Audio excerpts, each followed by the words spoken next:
What's good, friends list? Episode 62 of the Game Pass Gamecast coming at you. It's officially September, and the launch of both Microsoft and Sony's next-gen consoles are now only mere weeks away. But with hard release dates and prices still yet to be revealed, a looming thought has swept the industry. Should the Xbox Series X be delayed? So, this week, we examine the rationale behind that thought process, from the life-threatening pandemic engulfing the world to the multitude of delays and production issues earlier in the year, and even if the idea is logical at all this close to launch. Plus, Nvidia just announced their brand new line of 300 series GPUs with Ampere, with the RTX 3090 leading the pack with its promise of 8K gaming with DLSS acceleration and affordable options like the 3070 and 3080 that still pack a hefty punch. Will these releases start to push PC gaming into even more homes of casual players as prices continue to fall? Also, it looks as though AT&T is no longer looking to sell its gaming division, known to many as WB Games, but even with this renewed outlook on games from senior management, will their massively anticipated titles from IPs such as Batman, Harry Potter, and Mortal Kombat push them to reconsider selling if they find financial success? All of this and much more on the newest episode of the Game Pass Gamecast. Now the fun begins.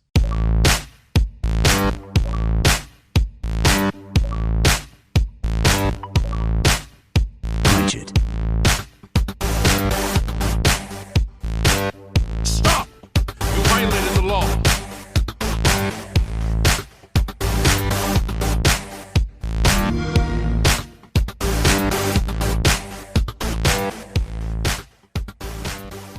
Welcome back to another episode of the Game Pass Gamecast, your weekly go-to podcast for all things Xbox, Xbox Game Pass, and PC gaming, including news, rumors, and conversations around them damn good video games. You can catch new episodes of the show when they drop each and every Friday morning on YouTube, Apple Podcasts, Google Podcasts, Spotify, SoundCloud, and all other major podcast services. So be sure to subscribe to us, rate us, review us, all of that jazz wherever you get a podcast at, and follow us on Twitter at GPGC Podcast. Stay up to date with everything regarding the show, video games like, and our dope giveaways. I am your host, as always, Travis White, aka Travis, on most internet platforms. Joining me, as always, my co-host, my partner in crime, Mike P-Pack. Mike, what's good? What's going on? And what have you been playing? I know some Halo 3. You've been playing. You had a tournament over the weekend, I believe. So catch me up on that, But in general, what's good, man? Oh, yeah. I didn't actually get to play in like an arranged team tournament. It was a draft tournament. Gotcha. That was a lot of fun. I played really well, but, it just didn't go kind of how we would have planned or would have liked, but it is what it is. Other than that, just, finally getting settled in with the move and everything. Trying to get my area set up where I want to start streaming and everything. So just getting everything set up. But I've just been kind of playing, Halo a lot. And then I also have been getting into a little bit more of Age of Empires 2. And since I'm getting my setup, all taken care of and ready to start streaming again, I'm getting like this really big hunger for Ninja Gaiden again. So I might start speedrunning that again in some of my free time. But other than that, not much has changed. Just another couple of months, and it'll be the new systems will be out, and there'll be new games, and that'll be a whole lot of fun. Because I feel like it's pretty much like a dead zone for games right now. Because pretty much every dev is going to wait for the new console or whatever. If they were going to be developing something, like they're at this point they've been waiting. You know what I mean? No, definitely. Or will they? Coming up maybe later, I don't know. You may have saw the title of the show. No, but definitely. I mean, it's that kind of point right now where, the fall season is literally scratching at the door right now. Avengers comes out this weekend. I'm now, I think, going to actually buy that and play that day one. I definitely didn't think I was going to, but I've heard a lot of great things, surprisingly, about the single-player campaign and everything you get to do with that, and still having that focus on a great Marvel story, and especially right now with, the MCU kind of being on hold, and me finishing up recently my MCU rewatch. Like, I'm itching for more Marvel content, so I'm probably going to jump into that now that it's getting good reviews, and, it's something I might want to play. But it's still at that point now where it's like, okay, we got Avengers. Then after that, we're getting that slow drip feed, and we're seeing the effects of COVID right now, and everything that's kind of gone on with development and whatnot, and the big game that's coming out after that, really, that I think of right off the top of my head is Cyberpunk, but that's not till November. So it's like there's stuff that is coming, but it's such a slower drip than I think we were all anticipating for 2020 to be. I mean, especially me I remember looking back last year and seeing, how 2019 was a pretty good year for gaming in general. Still, we got, RE2 Remake, we got Sekiro, we got a lot of good stuff. Jedi Fallen Order, which was my game of the year last year. Like, we got a lot of good stuff, but it wasn't that complete banger that we came off of, especially coming off of, 2016, Uncharted 4, we had Overwatch release then 2017, Horizon Zero Dawn, Breath of the Wild, Mario Odyssey, 2018, Red Dead 2, God of War, Super Smash Bros. Ultimate, like all these huge games that came out. Then going to 2019, where it's like you have these great AAA games, but they're not at that, maybe that 10 out of 10 level that a lot of people are thinking. So it's crazy to see when I was looking at 2020 being like, this is the year that might completely come down to the best year in gaming, considering all the shit we have coming out in 2020. And then plus new consoles launching too. So it's like, there's a ton of stuff we don't know about that's coming with that, I'm sure too. So, but to see, everything obviously with the pandemic happening, completely fucking that over. But it's still an exciting time, but it's like, it's almost that what if type of thing. Like, what if this wouldn't have happened? What if we, the world would have been more prepared for something like this that, what it could have looked like. But obviously, people's health and, livelihood is much more important than video games, though video games are fucking dope. But on my end, anyways, what I'm playing, I did play the first episode, my fiance and I did play the first episode of Don't Nod's Tell Me Why, which is the new Xbox exclusive. It's on, Xbox and PC, but on Game Pass from the creators of and the developers of Life is Strange. So instantly, once they revealed that was coming out, that they got an exclusive title from Don't Nod for Xbox platforms, I instantly was like, yep, I'm sold. Don't even need to tell me anything, because I just loved Life is Strange 1, 2, and Before the Storm so much, and something that my fiance and I easily connect with, that it's like, that's something we could play with, or play together. So instantly was like, definitely going to jump in. So episode 1 released last week. Absolutely stellar. Was a great starting point for hopefully what we see moving forward. And I love that they addressed the notion of, the big thing that people struggled with Life is Strange 2 was the release rollout, where you'd go through a drought of like, oh, okay, here's episode 1, and then episode 2 wouldn't be for 8 months or 6 months or something like that, where, the game would end up out of the conversation and out of people's minds, and it would go from, oh my god, that was a great story beat, and it ends on a cliffhanger, to you totally forgetting about it. And then you might, hey, you're falling into something else that's come out, Red Dead 2 or something, whenever the final couple episodes were coming out. Big games like that were starting to kind of appear, that were taking the mind share from a lot of people. So the one thing they did address was first 3 episodes are weekly. So you're getting episode 1 released last week, episode 2 this week on Thursday, so tomorrow. And then on the 10th, episode 3. And then I believe after that it's going to be a little bit longer, but not much longer. It's only going to be like a couple weeks from my understanding. So excellent game. I highly recommend so far, at least so far. Episode 1, absolutely stellar. Couldn't recommend it enough. Go check it out if you love Telltale-esque games or story, the adventure-esque, choose-your-own-adventure type of experiences where your decisions and choices you make affect the whole output of the game. So definitely go in, check that out. And I also started playing, I've been playing a little Valorant on stream too, but just kind of dicking around with that more or less. But I started playing Dark Souls Remastered. And I picked it up on PC because a lot of people on Reset Era and Reddit and shit kind of recommended, like, hey, if you're trying to get into Soulsborne, the best place to play it is on PC, just for performance issues and things like that. And shockingly, I think it's starting to click with me. Like, I've been playing it pretty consistently, when I do have time to play. That I thought you were the bad boy of Reset Era. I did too. but you know, I got to keep people on their toes. I got to just show them. I just got to show them that, you know, the sheriff's still in town. You can't, you know, you can't run forever. I'm still here. I'm just, you know, I'm just still, just stay on your toes. You never know. So, but it's finally starting to click with me, and I think I'm seeing really what the Soulsborne games, like, the appeal is with the combat and stuff like that. Because I used to think I'm like, overtly difficult things just don't resonate with me. Like, Cuphead, I started, still do like it, but you know what? It's, to me, like, it's a game that I'm eventually going to try to beat and go back to.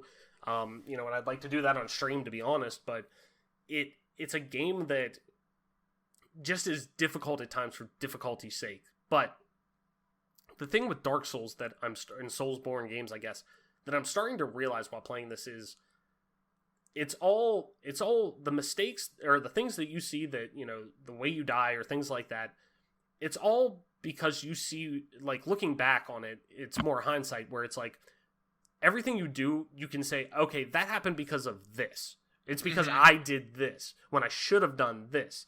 So it's building upon, and just, like, it's going to be, you know, the whole thing is you're going to die a lot playing these games. You're going to die a lot, you know, just trying to figure out how to actually play and how to go about fighting bosses and different things like that. And yeah, I've used, like, guides and tips and stuff like, hey, they watch out for this, or hey, you know, we recommend trying this out. So it's been a little bit smoother of an experience because I'm also a 27-year-old man who I only have a finite amount of time to play video games. I want to make progress, and, you know, but you still have to beat the actual thing. It's not like, you know, action adventure game that you could just kind of turn down the difficulty or whatever if you want to get through something. It's like you got to memorize attack patterns. You have to memorize how enemies, their movements and their mechanics that they have, and how your stamina, you know, when you should use a heavy attack and waste a stamina, when you should dodge and waste stamina, when you should put a shield down so you can regenerate stamina. Like, it's all almost like chess. So it's really stamina. I will forever be. You know, it's a game that I'm shocked that I'm enjoying this much, that I like want to see to the end. Now, granted, however long that takes me, it might be quite a while, but it's still something that I'm, like, looking at saying, you know what, this isn't as bad as I thought it'd be. So, Mike, with that being said, let's end the button mash for the week. This is where we're going to go over some quick hit news topics before we head into our bigger topics for the week. So, starting out with on button mash, Dead by Daylight, a game that you and I, Mike, play, you know, pretty often. Well, I haven't played it recently. I don't think you have either, but a game that we've invested some time in, let's just say that we do like from time to time, is set to receive a visual overhaul ahead of its holiday 2020 next-gen release, with a series of free updates coming to the game over the next year. Current-gen owners will also automatically be given a free upgrade to the next-gen versions of the game if they do move on to play on next-gen systems. CD Projekt Red has clarified that Cyberpunk 2077 won't take up 200 gigabytes of hard drive space. Holy shit. Thank God. Global community lead Marcin Moment took to Twitter to address claims which originated on Reddit, where a fan had taken a screenshot of Cyberpunk 2077 from NVIDIA's RTX 3000 GPU reveal event. A vista from the game is accompanied by a tag that mentions, quote, 200 gigabyte games, which has led some to surmise that the game may take up 200 gigabytes of hard drive space. Quote, the game won't take up 200 gigabytes when installed, notes Moment. You can't expect the required hard drive space to be on par with other modern titles. MoMA didn't reveal exactly how big the game is, but he did note that system requirements for Cyberpunk 2077 are, quote, coming soon. Ubisoft's open world Greek myth adventure, Gods and Monsters, has officially been renamed to Immortals Phoenix Rising. Because, you know, who doesn't want... I'd rather take a complicated name than something very catchy and simple like Gods and Monsters, you know? Screw that. I want something overtly complicated. So, announced on Twitter with the new logo, the reworked game will be shown at the next Ubisoft Forward broadcast on September 10th. The full Tokyo Games Show 2020 schedule has been revealed, and an Xbox Tokyo Games Showcase, that's a tongue twister, will kick off the 4-day event. Xbox has confirmed some of what will now be shown at its Tokyo Games Showcase and made clear it will contain, quote, no new next-gen news.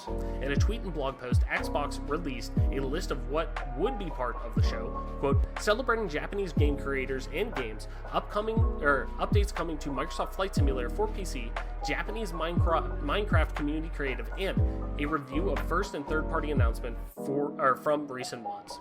Vlambeer, the Dutch indie studio founded by Rami Ismail and Jan William Nijman, has announced that it is shutting down.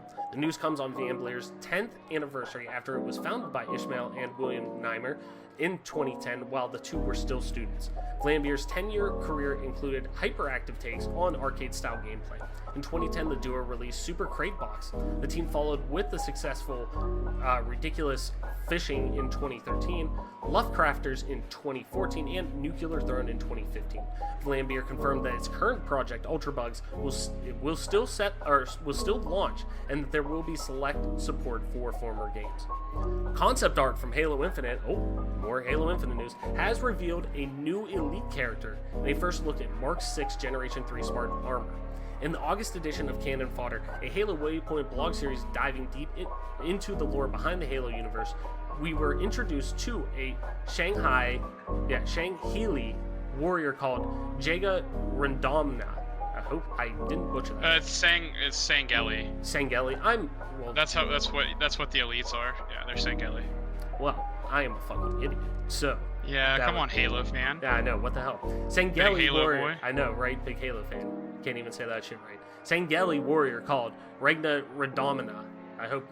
Now that I know nobody can fucking try to. Yeah, I roll don't that know one. about Yeah, that one. yeah. An elite blade master whose history is, quote, shrouded in rumor and half-truths. The article also introduces a new armor set called the Gen 3 Mark 7 Mjolnir, designed to outfit the latest Spartan contingents with the very best in cutting-edge warfighting technology. The armor was designed with the art direction of Halo Infinite in mind, which draws, quote, on elements both classic and modern.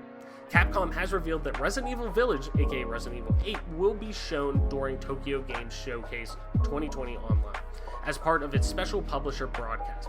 Revealed on Twitter by the Capcom Dev 1 account, the game will feature during the virtual trade show as part of Capcom's TGS Live 2020 webcast. And they also did acknowledge saying, hey, we know we said August, but things kind of got muddled a little bit. We're really sorry, but hey, you're going to be seeing it very, very, very soon. So it's good they're at least acknowledging that. Square Enix and Crystal Dynamics have revealed more details on Marvel's Avengers gear, cosmetics, vendors, marketplace, and the Premium Hero Challenge cards, which will cost $10 for each free post-launch character. This explainer on gear and cosmetics began by reiterating that all future updates, including new characters, story content, missions, and regions, will be available for free for all players. Furthermore, while there will be cosmetic content that will be purchased with real money, it will be aesthetic only and will not impact gameplay in any ways, which is good. If they're paying $10 they have all that free content they're giving you, it kind of sucks that you're paying a battle pass basically for each hero for $10, but you know what? You're getting a lot of free content out of it. That's an easy way to support it, I guess. And then finally, during opening night live, the cast of Luis Antonio's 12 Minutes was revealed in a trailer.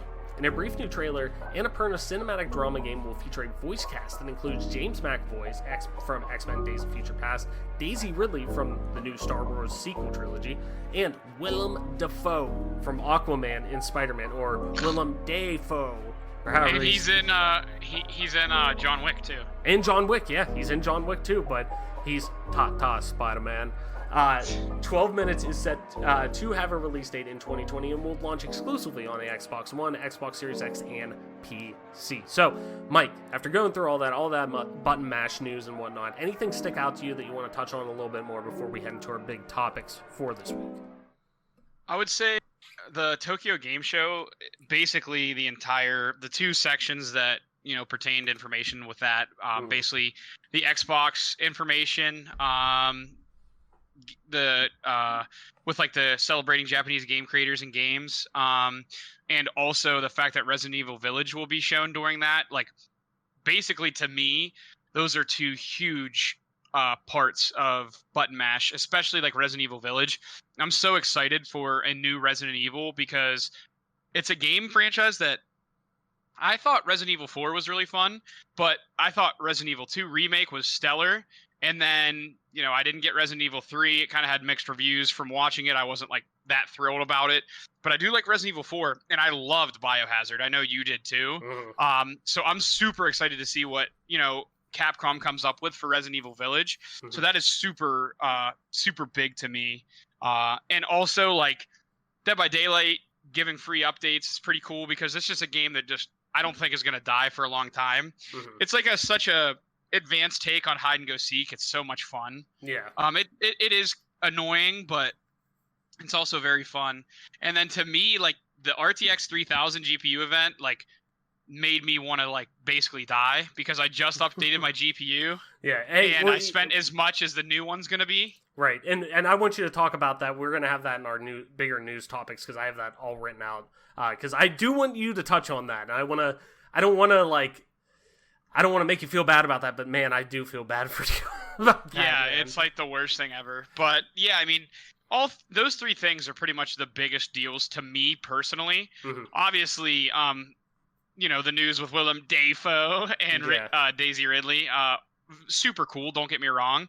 But those are the three biggest news stories for me. Yeah, it definitely the 12 minutes news. Whenever that dropped during opening night live, was very kind of out of left field. Like, was not expecting that. Was not expecting, that big of a casting call or cast list to come through on that. But that's one game that like I have been very excited for quite a long time. It re-revealed at last year's E3. Yeah, it wasn't 2018. It was 2019 and came as an Xbox exclusive or Xbox ecosystem exclusive, I should say, or console exclusive, whatever you want to call it. But where this person's reliving this 12-minute period of their life over and over, almost like a Groundhog's Day-esque take, but it's trying to stop this murderer from coming in and killing your family. It's been in development for so long. I believe Greg Miller from Kinda Funny was talking about, like, he played it in, like, the first half of, like, last decade. Like, that it's been that long in development, like 2013, 14, 15, something like that. Like, it's been in development for quite a long time that it's something that I'm ready to like get my hands on and play because it's such an interesting take on that Groundhog's Day, Happy Death Day like concept of like only this time a more serious note of trying to stop like somebody who's trying to kill your family and the person you love and stuff like that. So it's great. And obviously the Capcom, Resident Evil Village stuff. Give me anything Resident Evil, I'm in. I mean, that's such a franchise that it's easily, especially it sounds like and we've talked about this before, but it sounds like they're going to continue down hey, we're sticking with the first person, take that we found very effective and very well received. I love it. From Resident Evil 7, which to me, I keep saying there's a large portion of that game that's a perfect game. It's a perfect horror game, I should say, that it's rewarding while also very, very, very tense and very atmospheric, that it gets so many things right. And naturally, with Resident Evil, it kind of goes off the deep end at some points, but replaying it recently, like very recently, like during the pandemic, I played through it, that it's a game that built such a great base and reinvented that franchise so much that it felt completely fresh. Like, while, yeah, I completely loved Resident Evil 2 Remake, like, and still do,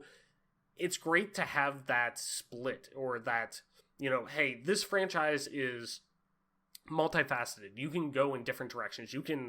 We could have, new experiences in the first person realm, while also, hey, we can give you remakes of our previous games, or we can give you, new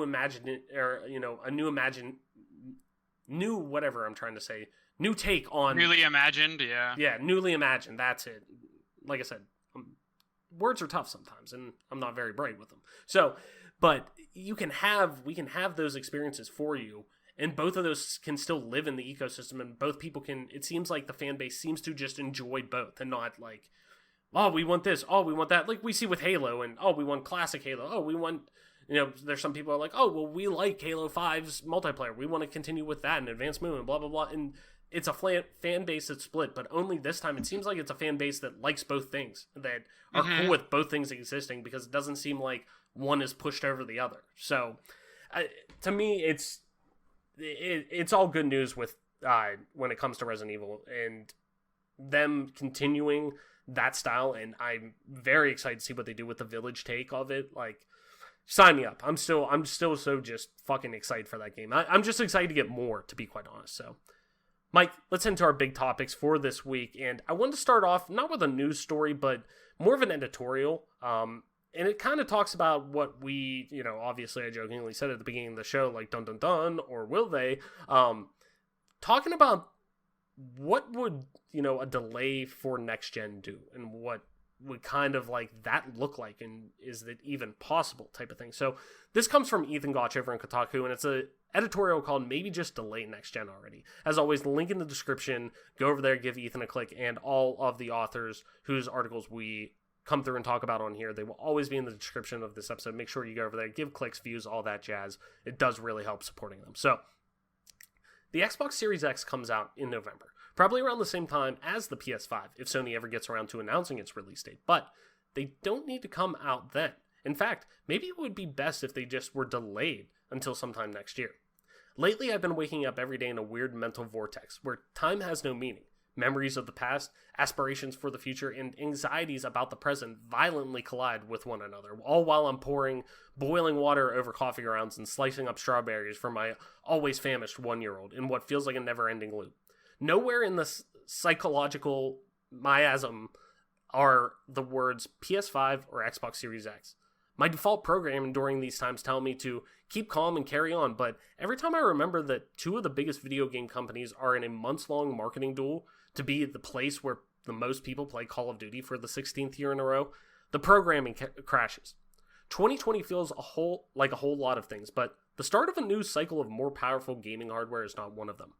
For starters, less than 3 months out, neither Microsoft nor Sony has really demonstrated why we should all be getting excited about shelling out something like 2 weeks worth of minimum wages for a new plastic brick to sit on beside our TVs. Better load times, more detailed graphics. I have no doubt developers will be using the new technology to create another round of really cool games, but what Microsoft and Sony have actually shown so far across their multiple press conferences and blog posts feels much more reminiscent of what we got with the Xbox One X and PlayStation 4 Pro. I see incremental improvements in the dozens of trailers both companies have shared, but nothing that feels striking or completely new. The Switch launch didn't do that either, but it also had Breath of the Wild, and I still don't see a Breath of the Wild with them. For me, video games have always been a comforting distraction and the basis for a number of socially distanced hangouts these last few months. I never bought a Rocket League Battle Pass before the summer, but currently I'm about to hit rank 130.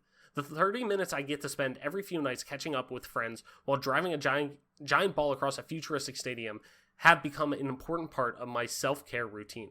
I'm sure next-gen consoles and their hype-evoking, if historically mediocre launch lineups might give that routine a welcome shot in the arm ahead of long, cold winter, but there are plenty of current-gen games now and in the time ahead that fill that role. More importantly, we're in the middle of a once-in-a-century global pandemic that has completely upended daily life, the economy, and the companies currently racing to create consoles' gaming future. Over 177,000 people are dead in the US. Tens of thousands more are diagnosed each day, and potentially long-term symptoms associated with the infection are still barely understood. Meanwhile, there continues to be a great recession levels of unemployment, even as financial relief programs are already being phased out. Pre-ordering an expensive new console comes with added amounts of risk and self-loathing, knowing that the stock market will probably crash again at any moment, and that millions are facing an unprecedented wave of home evictions. Most console generations don't start to get good until a year or two in. That's when the Xbox One and the PS4 give us Sunset Overdrive, Bloodborne, and The Witcher 3. With the ongoing delays, it could have been even longer this time around. Launch consoles have always been forward-looking investments. Maybe that will feel like an even easier bet to place when there are more games to back it up and fewer national crises. So, he made a good point right off the bat that I noticed during all of this, in talking about the Switch. And while the Switch's price and release date only dropped a few weeks from launch, like 50 days to be exact, I'm pretty sure is what it was arguably flying under the radar with much less pressure than both Sony and Microsoft, coming off of, the fucking horrible dumpster fire of a console generation that the Wii U had, that, and that's somebody who also kind of likes a lot of the games on the Wii U, but now are on Switch. I digress. That, you know, they're one of their poorest selling consoles of all time. Definitely poorest selling console, but they were such an out of sight, out of mind part of video games that lived in their own ecosystem and didn't really contend with Nintendo or with Microsoft, Sony, anything. That them coming in and now being like selling 60,000 or 60 million units so far, like a couple years later, they're a much bigger player now than they were before. That, you know, when they launched and put out all that information only a couple months out, it was a little different. You know, the you know, kind of universe and everything regarding the industry was at a much different place than it was with Nintendo, you know, 3 or 4 years ago. But it's just so bizarre to me to not know what we're paying for these consoles, and more importantly, when we're paying, when that money we want to spend on them is coming, so people can prepare to that. You know, with only a few weeks to spare at this point, since we're recording in September, and if we're talking about Xbox already saying and Microsoft saying, hey, November we're launching this system, we're talking weeks at this point, like potentially. We're not talking, multiple, you know, we're talking like 2 months at most out. So, you know, while delaying these consoles are arguably a very big long shot, given, you know, logistics and production probably has already begun, and retailers, I'm sure, are already, you know, beginning to incorporate holiday shipments and letting, you know, them know, hey, this is how much stock we want to have.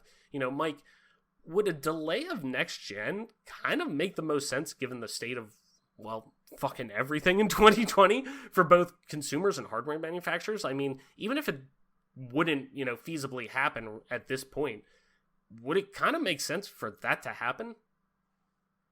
Yeah, I think it's just the next thing the next domino or the next chip that will fall is like, instead of releasing a console with nothing to play, they'll just delay the entire console. Now, you know, it just really depends, because Microsoft isn't a company that necessarily relies on new consoles and things of that nature for earnings reports. So I don't really necessarily think it would be important for them to really rush a console out. But by and large, it feels like while COVID is like a perfectly fair excuse to delay a console in this case, it feels like the consoles, you know, if they were being released this year, they should have already been done. So the pushback I'll have on this article is like, if the console's already done, why waste time? Like, what are you going to say? Like, oh, you know, we had record low console sales. Who cares? Like, you know, obviously there's a global pandemic. There's all these things going on that caused that record low in sales.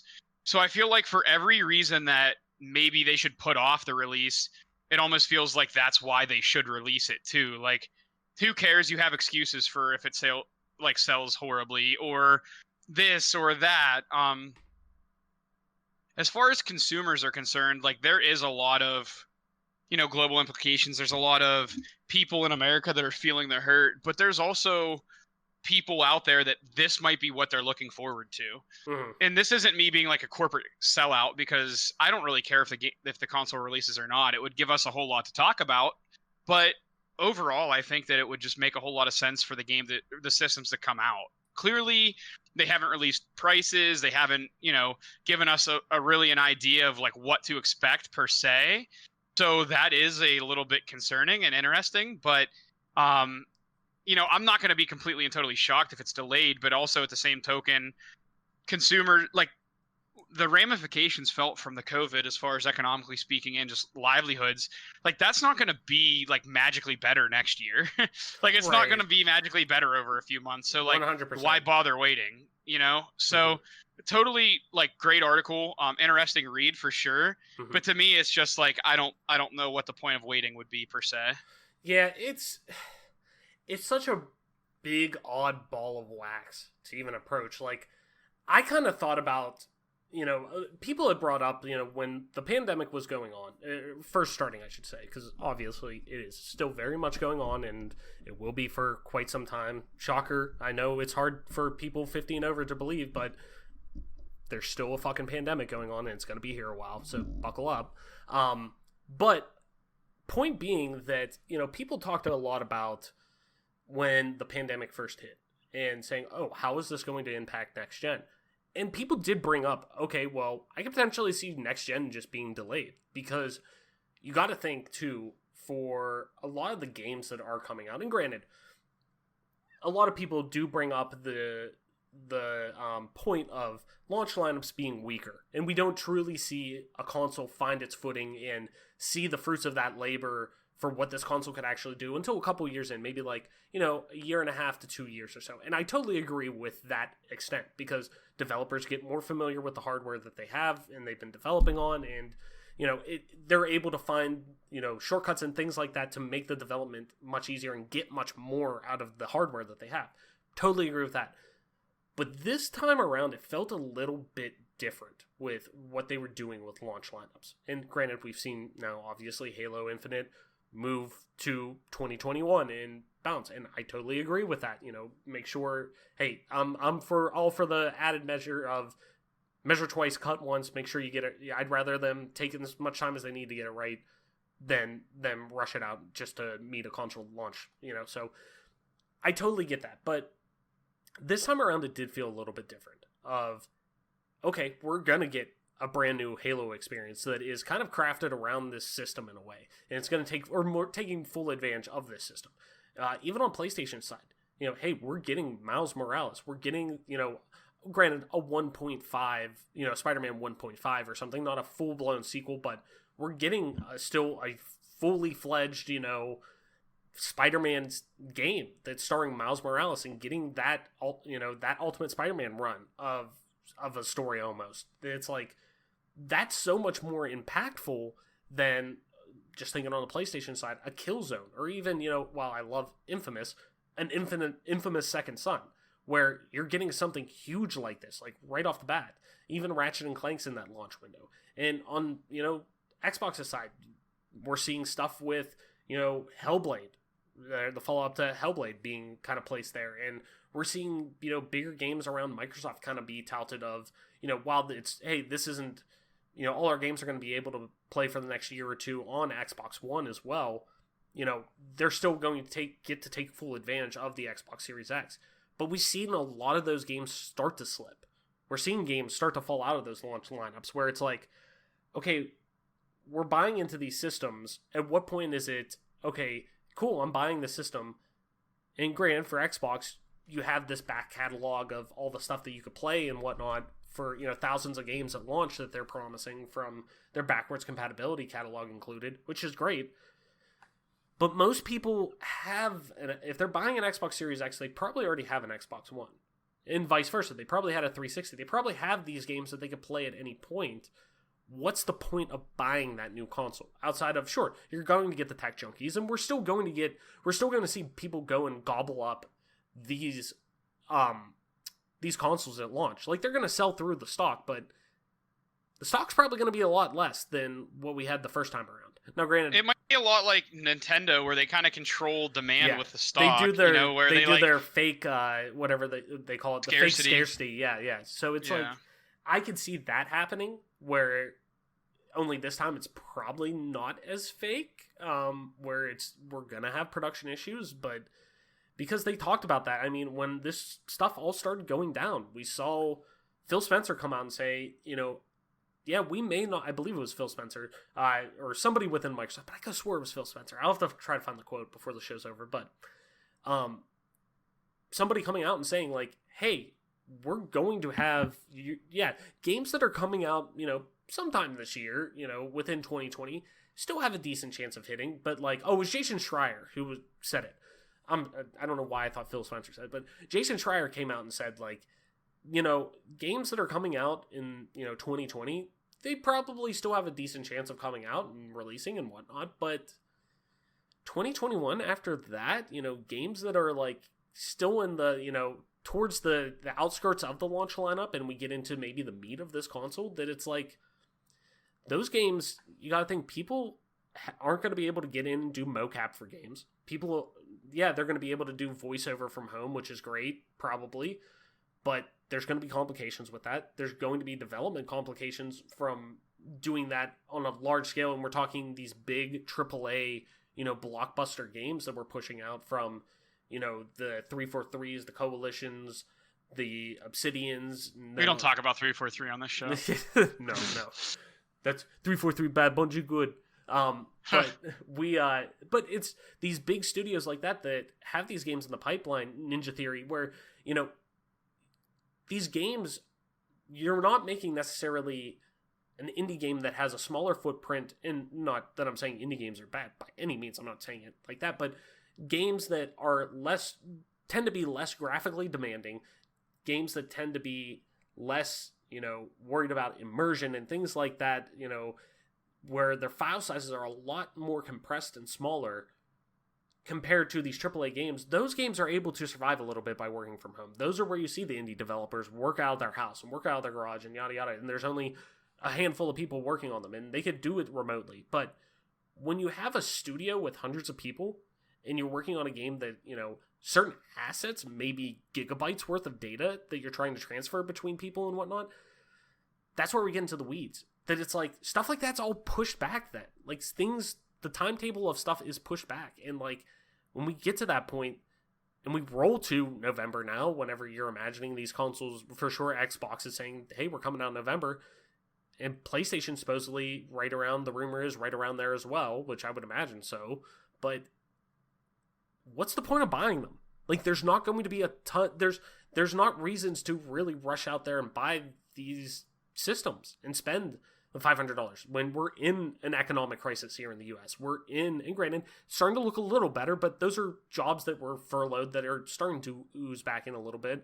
There's jobs that were also just fucking lost to begin with. And, money that just isn't going to be coming back into people's pockets from that source of income. Like, stuff like that, like, people don't necessarily have the disposable income to go and do that on average, I would imagine, anymore. That it's going to be, how many of these are they truly going to sell right off the bat? Would a March or April launch hurt it that much? Where, yeah, games that kind of have been bumped 6 months probably hit that launch lineup window at least, or launch window that, that 3 to 6 month grace period that, cool, there's buzz around that console then. You're selling more. Hopefully people either who have lost their jobs found another source of income, or their jobs have come back now or people who are working from home and maybe taking less money or something, who the hell knows, are starting to kind of get their footing again 6 months down the road now, potentially, hopefully, knock on wood. We're seeing at least a positive trend. It's not going to go away, but a positive trend that, maybe people can do that. But at the same time, like you're saying, Mike, gaming's been fucking, like, bolstered during all of this because people aren't spending as much money going out places and whatnot, that you see gaming have this big boom in terms of the amount of money that's spent on games during this whole thing, that it's like, a lot of people aren't going on vacations. Yeah, a lot of people aren't spending money on a lot of stuff. That disposable income that they were spending on those things, they're holding on to, but now they're like, well, I could spend $60 and get 60 hours out of a video game. I haven't played games in a while. You know what? I'm going to go buy a PlayStation.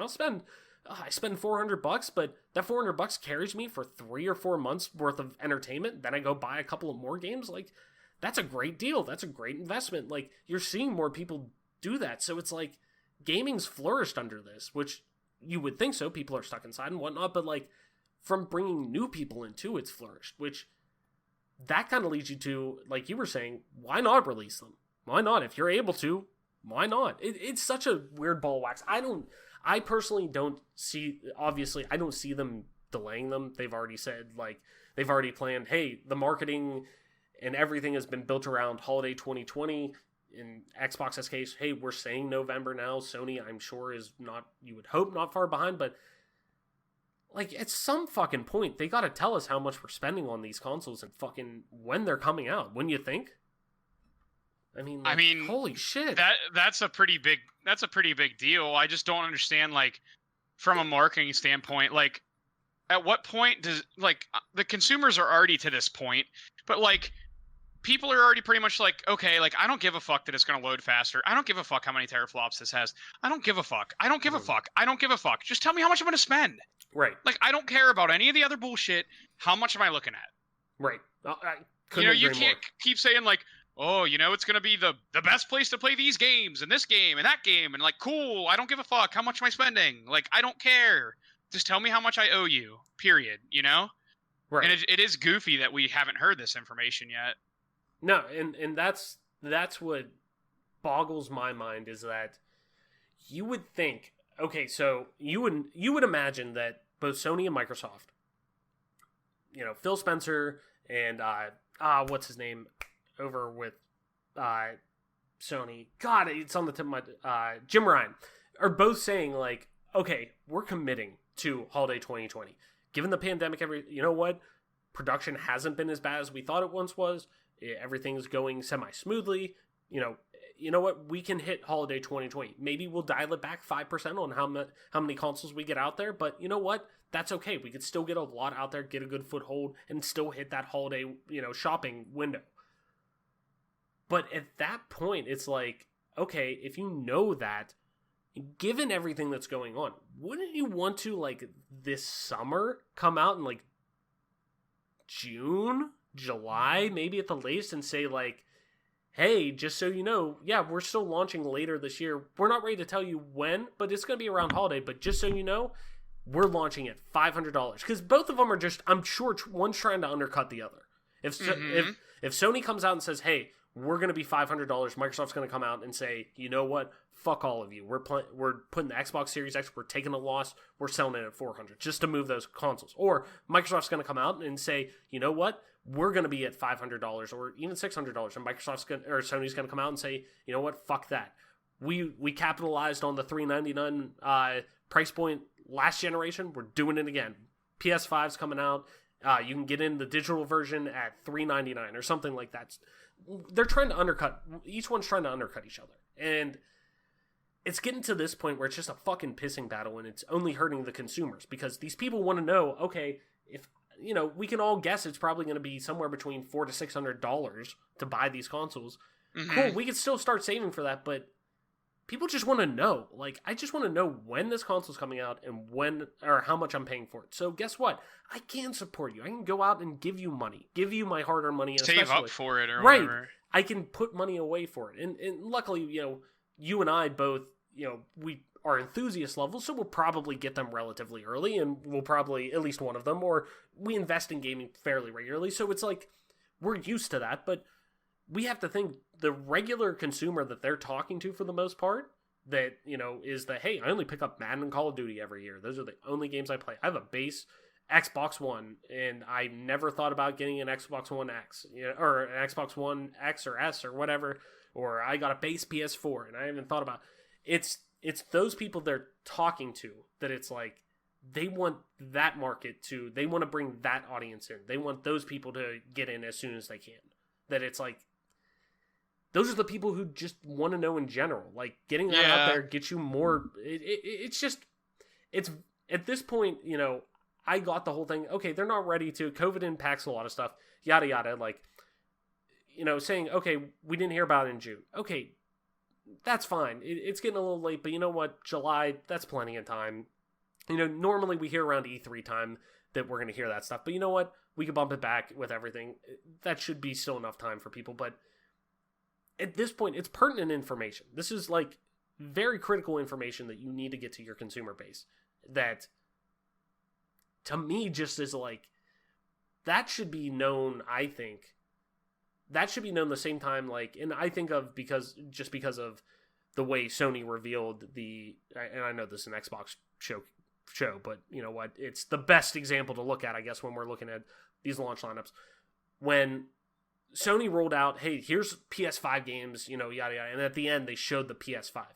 It's like at that moment they should have been where it's like you're rolling out. It's like, hey, here's what you're going to play on this, and now here's how much you're going to pay to play those games. Where, something like that would have worked, but they didn't, and Microsoft didn't, and Microsoft's been so forward with everything regarding this system and transparent with so much stuff with it that it's very just. It's not their narrative that they've been playing into, that it's like they're too worried about this pissing match. I get they want to own the market. They want more people to play on their consoles and their ecosystem, so they want people to invest in this new technology. And they want to get the best price point. But like, at what point is it like, dude, just somebody pull the trigger. One of you shoot. Like, just do it. I don't know, man. I fully don't see them delaying by any means, but Oh no, it was an interesting read. I did like the article. Yeah, it's an interesting, like, it's a thought that I thought would be more relevant in like April or May, around there, where it's like people were looking at, oh, this is, when they're looking at those times of like, okay, we're trying to future proof this. Let's just bump it and say, fuck it, we're punting till the spring.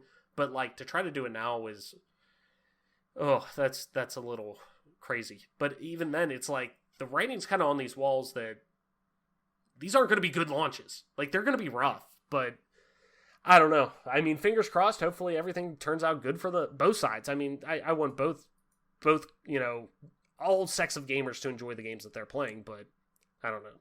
It's going to be weird, man. But Mike, let's move on to our next one, where we talk about the future of gaming even more, and this one might sting a little for you if I know you and how you've been dealing with some of this news. So, NVIDIA launches its new line of 300 series graphics cards, the GeForce RTX 3080 and 3070 with Ampere.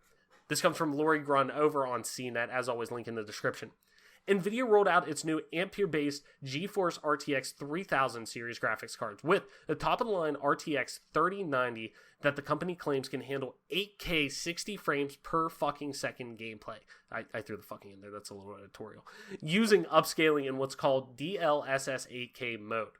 We also heard about the RTX 3080 and the 3070, the usual better, faster replacements for their predecessors, the RTX 2080 and 2070. Essentially, the 30 generation of GeForce cards is intended to provide the performance with ray tracing and DLSS that we expected when NVIDIA first announced the RTX line. The GeForce RTX 3090 cards are slated to ship on September 24th, starting at $1,499 Holy shit. While the RTX 3080 is still coming out on September 17th, starting at $699, and the RTX 3070 in October, beginning at $499.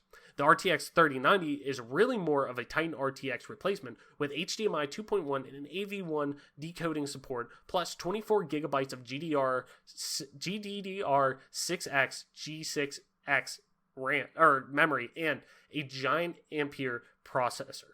It's a 3-slot card, and almost all of its cooling and heat dissipation, if I could fucking talk. Games launching with DLSS 8K support include Control, Death Stranding, Minecraft with RTX Beta for Windows 10, Watch Dogs Legions, and Wolfenstein Young Bloods. The RTX 3080 and 7080 seem to deliver about a 30% improvement over the super versions they replace, which is pretty good in gen-over-gen terms. NVIDIA claims the 3070 is faster than the 2080 Ti at the price of the 2070 Super in 4K. For the GeForce Ampere cards, NVIDIA claims the updated shader engine, RT Core, and Tensor Core deliver much better speed. 2.7 times for shaders, 1.7 times for RT, and 2.7 times for Tenor compared to the first generation. NVIDIA showed it off with a pretty immersive sequel to the Marbles demo it showed off in the data center Ampere announcement, running at 144p 30 frames per second with depth of field and 130 area lights. So after all that tech mumbo jumbo, NVIDIA basically has ushered in a new era of gaming with just this one press conference alone. While, like we've been talking about, Microsoft and Sony kind of fumble with release dates and prices and how they're giving information to their consumers. And with these price points and everything like that, especially, throw the 3090 out the window where you're going to take out a fucking second mortgage just to fucking buy that card. Do you think at this point PC gaming could become even more of a staple within gaming households, even at a casual level, given the barrier of entry keeps lowering? I mean, looking at that 3070 card starting at $500, which is fucking nuts. Yeah, it's pretty painful. Not to twist the knife any deeper. So go ahead, twist it, because I spent $1,300 and 550 of it was on a 2070 Super, just for them to come out basically, a few months later and say, oh yeah, all those cards that you guys have are all dog shit, and we're going to give you cheaper options, and it's going to be awesome. So yeah, it's definitely interesting. I think it's really cool because it brings a affordability to PC gaming that we haven't really seen yet. Mm-hmm. And basically the video is like, yeah, well, you guys are like having a pissing contest about how much your console is going to be. Our new PC parts are going to be so cheap that it's going to be affordable for pretty much everybody. Mm-hmm. And with AMD performing the way that they do with the prices that they do, Mm-hmm. it's going to be more affordable for anybody to get into VR, especially is something that comes to mind. Obviously, whenever you completely build a whole new computer and you spend a lot of money to do so and they come out with all this information, it's not what you want to hear. Mm-hmm. But overall, I'm really happy for consumers as a whole because it's going to be a great way for people to get involved with computer gaming that it wasn't even in the realm of possibility before. Now, I know people are going to say like $500 USD, like that's still a lot for a graphics card. And like, true, but I mean, the performance like year over year is just so staggering that, you know, it's going to be a great time for people to get involved if they haven't been involved up until this point. I'm really excited to see what game development studios are going to be able to do with this new technology because you're talking about some really big benchmarks for not a whole lot of money. Mm-hmm. So they're going to be able to really blow the doors off of this. And, you know, it's going to require some new, you know, physics engines and things of that nature, which I'm thrilled about because you know, we need new things in video games, and it's going to get closer and closer to real life than, you know, a lot of people might have expected by now. It's just going to be really cool to see where gaming started. It like, if you even look at 1999 to 2019, and then, you know, go to the year 2000 to 2020 with these new graphics cards that are going to be coming out, it's going to have progressed in such a rapid succession. And it almost feels like back in the early 2000s when computers were becoming obsolete within weeks. Like, I almost feel like my computer is going to be obsolete. You know, like my graphics card that I spent a ton of money on and everything is just going to be worthless, essentially. Like, it literally, like, crushed the resale market by a lot, you know? My graphics card that was, you know, one of the top of line graphics cards benchmarks wise, I could have sold it and got a ton of money for it. Like all of a sudden just deflated and dead, basically. Yeah, and that's what like even like me, somebody who has a 1070 for the win, like I'm very happy with my graphics card right now. But I'm not gonna lie, that fucking like 3070 price point is tempting as fuck. Like, but granted, you and I are already in the ecosystem. Like for us, like I think that appeals more to. With PC gaming, like, once you're in the PC gaming ecosystem, it's so much easier to, just because everything is modular, to upgrade things. To go in, to be able to get, hey, I'm gonna upgrade my processor this year. It's been about 7 years. You know what? I need a new one. I don't have to go and spend $1,000 on a whole new computer. I can go and spend $200, $300, something like that, you know, to get a, you know, very above average, if not excellent processor.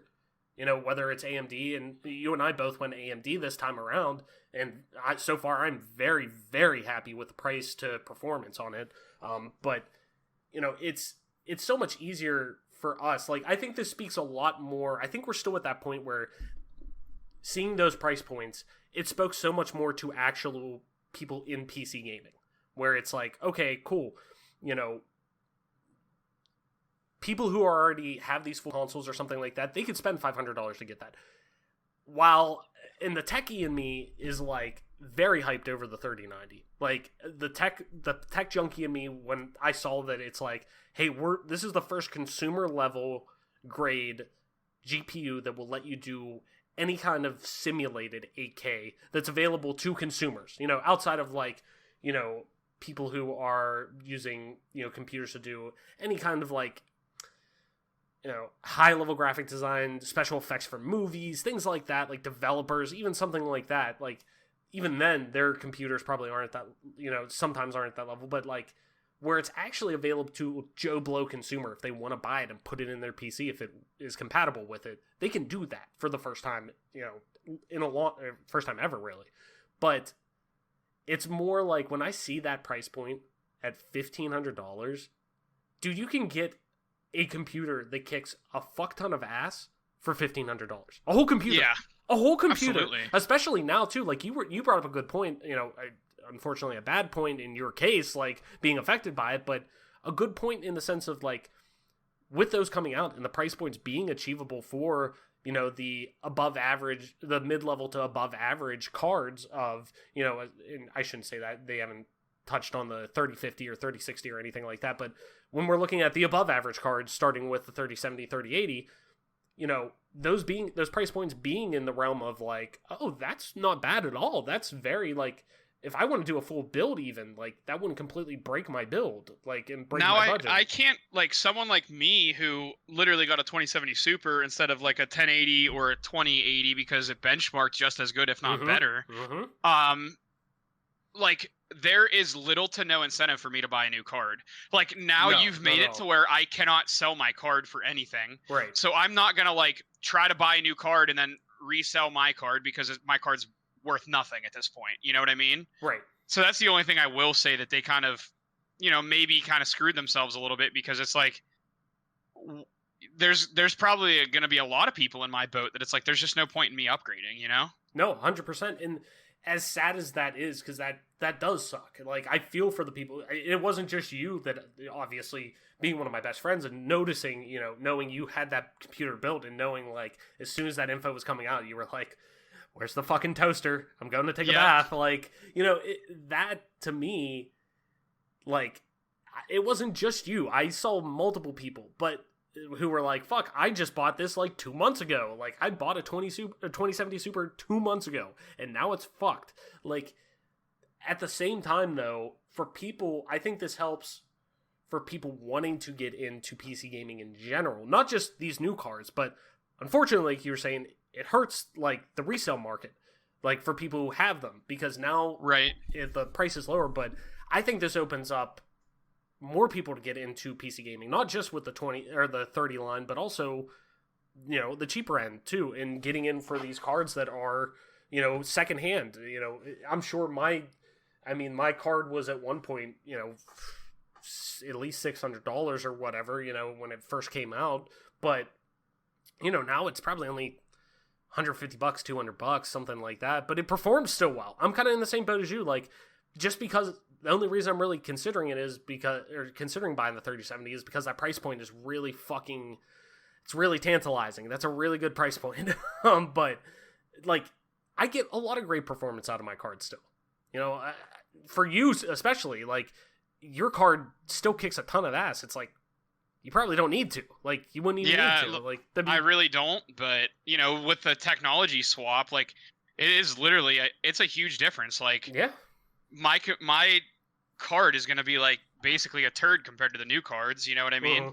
But it's just, I can't get any money back out of my card. Yeah. Like, I'm just stuck with it at this point. Yeah, and that does suck. But, and before we move on, the one thing I did want to touch on, too, that you brought up, like, it's going to bring in so many new advancements in games in terms of what they're going to be able to do. You know, obviously, we've had RTX, we've had ray tracing involved within gaming now for a few years with the 20 line coming out and being brought into consumer level tech. But, you know, what they're going to be able to do at such a higher level fidelity and be able to load things so much faster with the graphical data that they're putting out there and be able to render that so much quicker.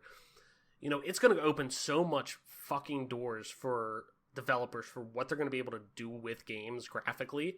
I've been watching, I don't know if you've seen it on Netflix, the High Score documentary series. I have not. No, okay, so it's basically like just going through the early stages of the video game industry. Charles Martinet narrates it, the voice of Mario, so it's pretty cool. Like, they go through, they talk about the history and kind of like the backdoor things that most people don't know about. Like, they know about the rise of Nintendo and stuff like that. But, you know, talking about how the fucking Atari ET game was made and how it was made, like, somebody called up the one guy developing it and said, hey, it's July.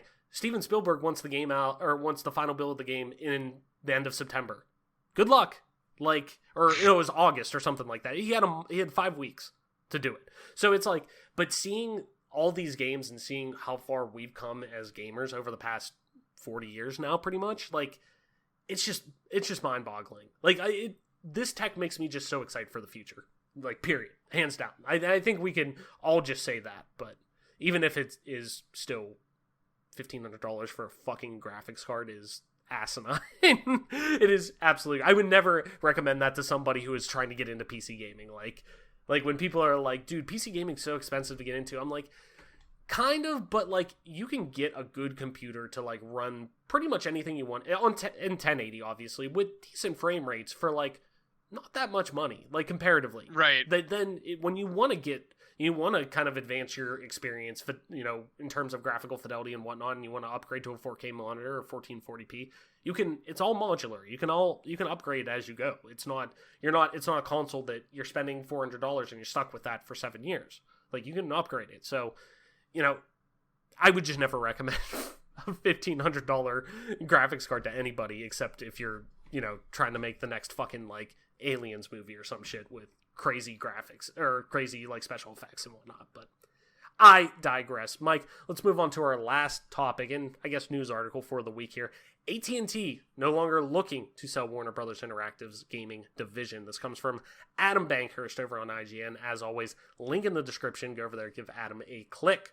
After reports stating that AT&T was looking to sell Warner Brothers Interactive, which now includes studios like Rocksteady, NetherRealm, and WB Montreal, it has now removed its gaming division from the list of non-core assets up for sale.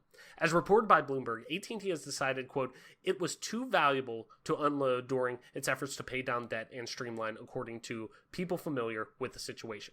In June, CNBC reported that Warner Bros. Interactive had attracted interest from many companies. It listed included Microsoft, EA, Activision, and Take-Two, and that this potential sale could have, quote, reaped $4 billion for AT&T. However, it now seems as though, quote, the business sees the, quote, growth potential.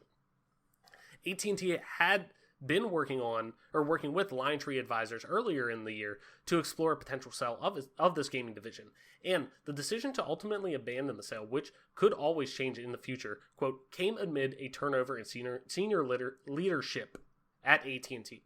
Bloomberg notes that a few factors may have influenced the retreat, including the upcoming releases of the yet-announced Harry Potter game and the fact that COVID-19 pandemic has kept people at home with more opportunities to play games. So, we've obviously touched on both, the sale of WB Games potentially, and also the rumor of, it looks like it's not being sold now. They want to hang on to it.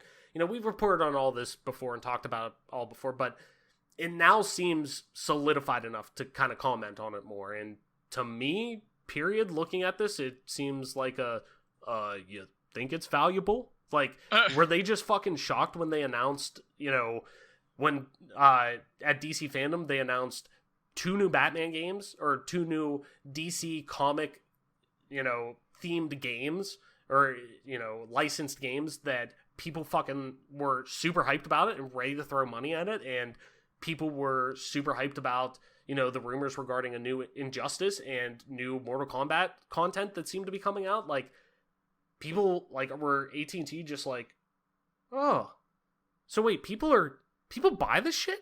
People play video, they spend money on this? Really? Oh, would you look at that? Like, it just, So, Mike, how do you think WB will approach gaming now with new leadership, I guess, that's involved, what Bloomberg is reporting on, with its properties moving forward?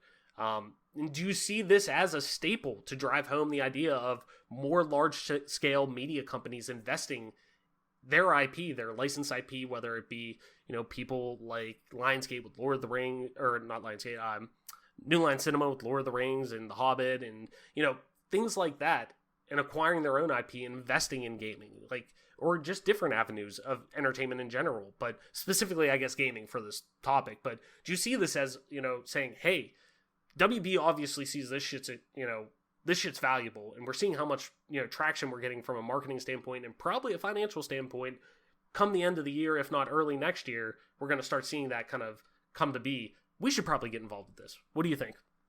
I think all those points that you brought up are very, very, smart, well thought out points. And I think that all of those things are probably considered by WB when they were deciding, like, whether they were going to sell or not. But ultimately, to me, like, it could mean, I'll just kind of flip it a little bit. It could mean that they weren't getting the offers they thought they were going to get, or they weren't going to get what they wanted for the company. And they realized that these companies kind of have these great games coming out, or these great ideas at least.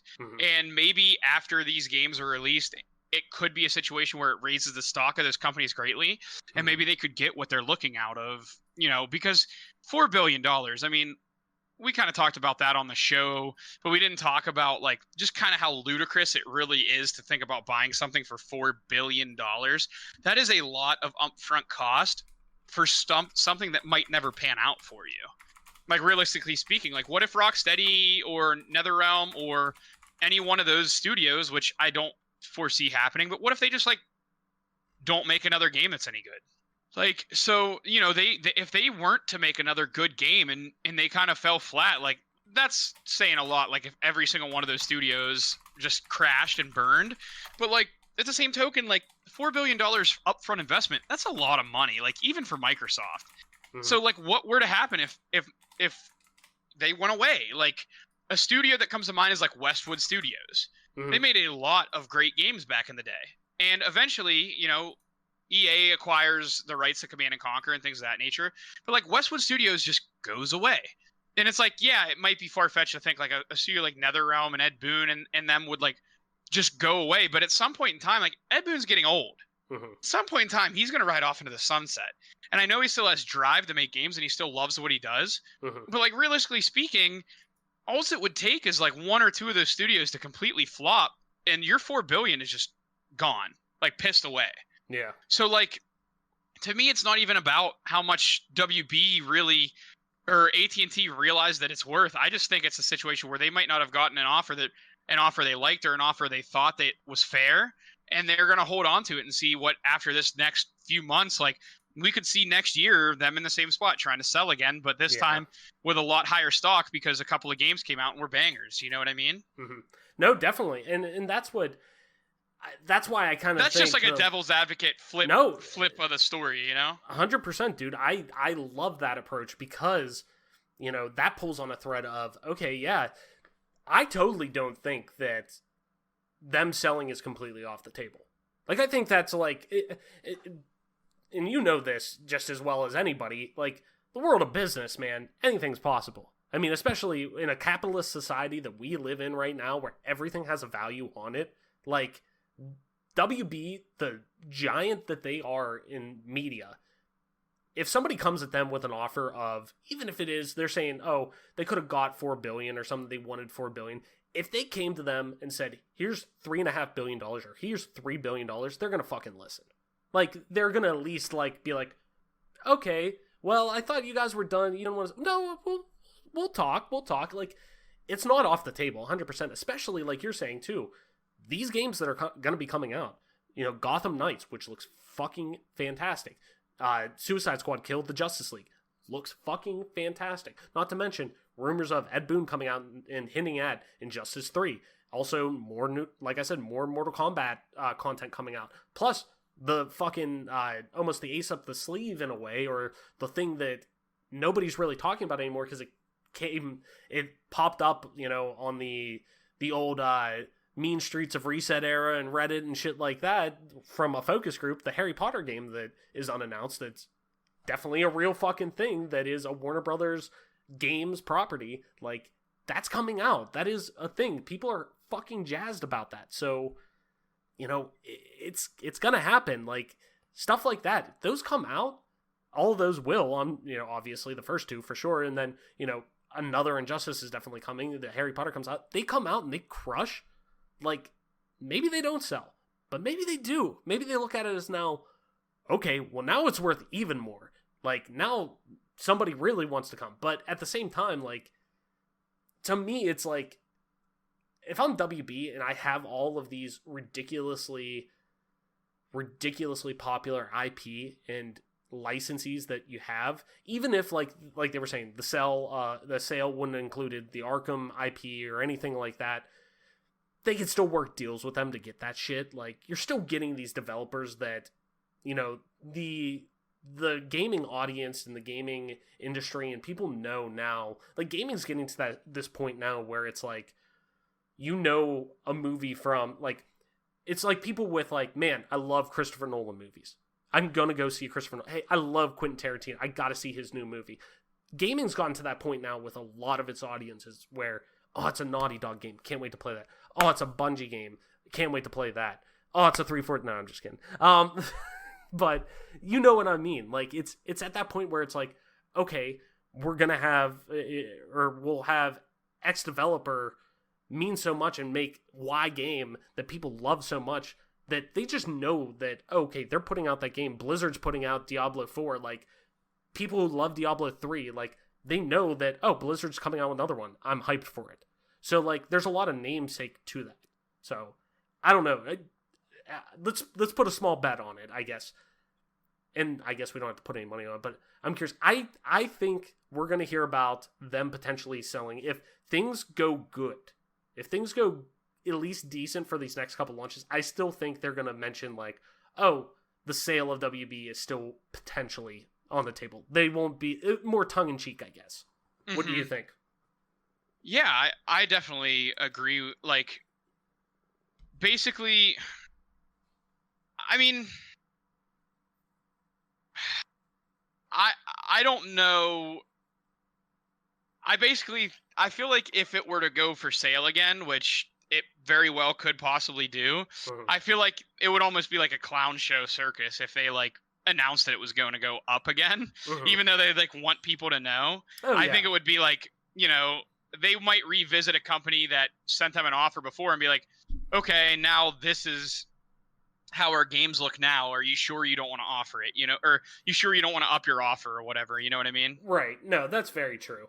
So I don't know, man. It's going to be, I'm interested to see how all of this is really going to go with them, because it's going to be a wild ride, man. It's going to be really this next couple, like, I think they have the chance to have a really good coming out party heading into next gen.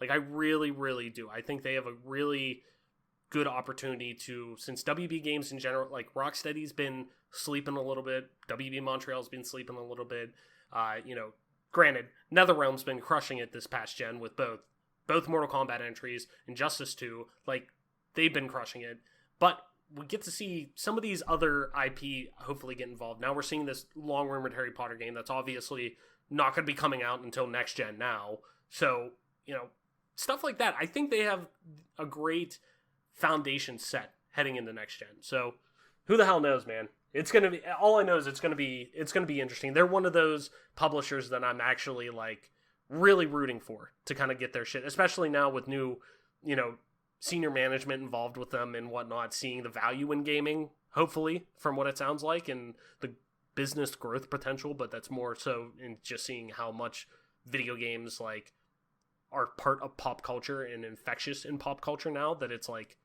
yeah. So, Mike, let's end the party chat for the week. This is when we go over propose one question each week at the end of the show that we want to discuss. Could be as simple as, what's your favorite story beat of a game, or what have you been playing during quarantine, or could be a little more in depth as to why the stigma around gaming, negative stigma I should say, around gaming still exists. And after answering the question ourselves, we'll kick it over to you to tweet your responses over on our Twitter at GPGC Podcast, or email them to us over on our email address that's in our Twitter description over there, and we'll read some of those responses the following week. Like last week's question, do you find it okay to offer microtransactions for actual content? We're talking not just cosmetics, within a title that is from first party and launches on Game Pass. Example being Microsoft Flight Simulator offering various DLC that is upwards of $30 to $50 and that includes airports, planes, things like that, more detail to the game supposedly and whatnot. And one response we got was from Gravity_297 over on Twitter. If it doesn't harm the full experience, no. But if it hinders me enjoying the game fully, then yes, totally agree. But one kind of anecdote to the whole Microsoft Flight Simulator example, I did learn that supposedly a lot of that content is third-party developed, supposedly. Okay. But it's still the fact that it's, like, there, and you, even if it is, like, in a sense at its core a mod, I guess, that you're paying for, that kind of goes against the whole modding, like, idea, I guess. Maybe? I don't know. Anyways, it's still there. It's still part of the game. You can still do it and buy it in-game. So, fuck it. I'm going to say it's part of the game. So, Mike, this week's question, just because of the whole thing that's going on with Ubisoft right now and Sam Fisher kind of be thrown back in the spotlight a little bit. You know my love for fucking Splinter Cell, man. Will we ever see the return of a Splinter Cell game in its proper form? And I'm going to say, let's say, for this next gen, in general, the next 10 years, we've been seeing a lot of buzz around Splinter Cell. What do you think? Do you think, honestly, do you think we'll see in some form? It doesn't have to be a game that comes out that says Tom Clancy's Splinter Cell, but within the Splinter Cell universe, even like Perfect Dark, supposedly the rumored Perfect Dark game is, that it's in the universe, and it's a new take on, you know, the stealth genre, I guess, of Splinter Cell, but it's in that Splinter Cell specific universe. Do you think we get that within the next 10 years?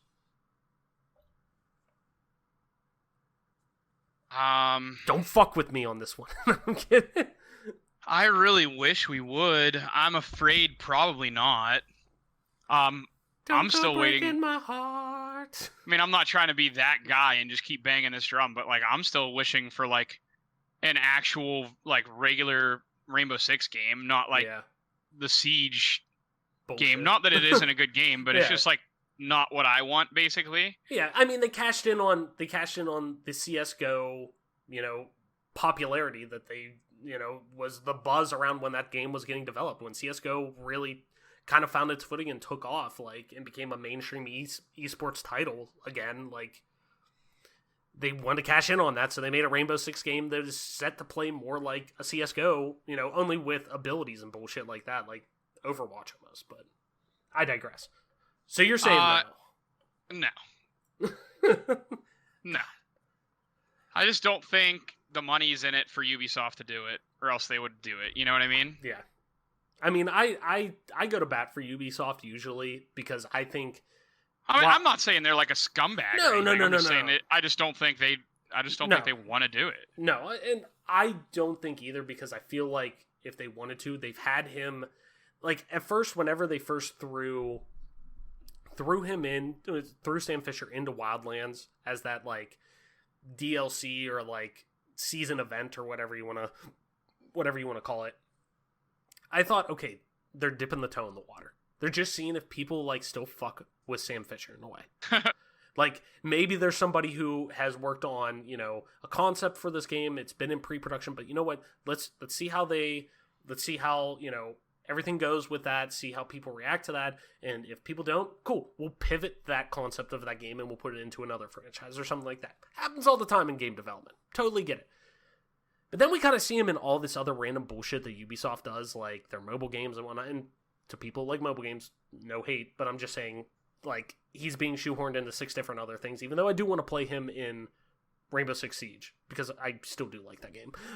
But Ubisoft usually, even though they are very much like, hey, here's a season pass, hey, here's microtransactions, the core of their games is still pretty filled out for the most part. Like, they're single player games, I should say, or quote unquote single player games. Like Assassin's Creed Odyssey, you get a fuck ton of content in that game on a really regular basis.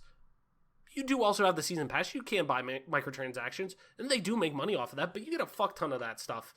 Like, it doesn't break the game. That I feel like they could do it, but for the sole fact that they've had him in an asinine amount of games, and games that are kind of like, I don't want to say like meh, but games that like don't have the traction, like an Assassin's Creed, like Rainbow Six Siege, something like that. I mean, now they're throwing them in there, but I guess point being, earlier, I feel like it would have been a thing by now. They're supposedly remaking. The big rumor is that they're remaking Prince of Persia, and it's launching like either later this year, or being revealed for sure later this year, and supposedly launching on next gen, an actual remaster of one of the original Prince of Persia, like, or remake of Prince of Persia. That I'm curious to see how that does. But for this question alone, so we don't get in too deep to it, I'm gonna be the hopeful optimistic and say yes, because I think in general with most things in entertainment, never say never, and I think there's a chance if they feel like they can make any kind of money off of it, even if it is just a remaster, a remake, or something like that, and it gets, you know, the Prince of Persia treatment and stuff like that, and they know they'll make $40 off of a copy by just putting it out there, and, you know, with a minimal effort to put into the original, remaking the original or something like that. Cool. Not what I want, but I can see it happening. So those are our answers for this week. So now it's time for your turn. Go over to Twitter at GPGC Podcast, tweet us your responses, or use the email in our description. Give us a holler. Let us know what you think.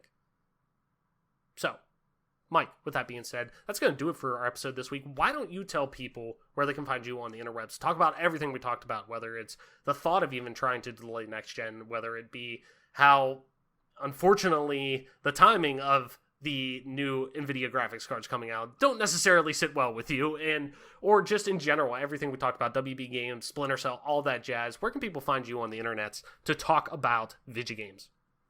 Yeah, you can find me on Twitter at TOYSXLDIER. That's Toy Soldier with an X as a second O.